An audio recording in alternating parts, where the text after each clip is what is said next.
I just wanted to ask. It makes me feel terrible. I just wanted to ask 2 quick questions for you guys. One, would you guys be open to doing like competitions or contests for new talent? And a lot of people are asking about Not Gay Jared in the comment section. Can you guys clear up what's happening in that situation? Some people are saying that there's an NDA.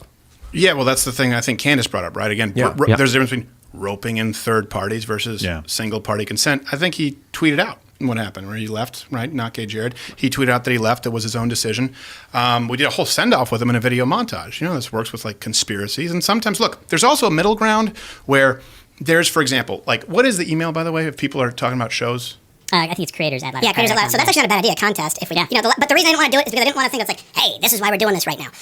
But we do have a place where people can reach out. The challenge is like there's completely controlling contracts, right, that own your name, image, likeness, and your platforms that you already built in perpetuity. Okay, that's an extreme example. That's big con. Then you have people who are like, hey, I have no experience, I've never done a show, but I really think I could do it well if you give me money. That's a situation where you'd be incurring all the risk. There is a middle ground, and I think what needs to happen is I'm not going to be in the business of just creating shows from the ground up, but there are people out there who say, hey, look, I have a channel that's doing relatively well. I keep hitting the ceiling that is YouTube saying we need you to play this kind of ball. I'm suffering from the advertising rates, the sponsorship rates dropping across the board, and I can just be, the gasoline on that fire to back them up. Really, why would you sign with a network if they don't have your back? That's the only reason to. Otherwise, be independent, right? What is the upside at that point? That's all we want to be. And whatever subscribers you generate, you keep. That's the only way we'll be able to do it. It's really publicity. These big networks get their faces seen, but if you can do it without that, but right. So people are still asking: is there an NDA? That's what people are asking. There are NDAs to everyone, just like here. I had to sign a waiver when I came. If you come into our studio, standard business practice. Yeah, you can't come in and tell people where the studio is. Yeah, too. Yeah. I mean, we have NDAs. You guys have had that. Of Of course. Yeah, if only for location, it would be worth it.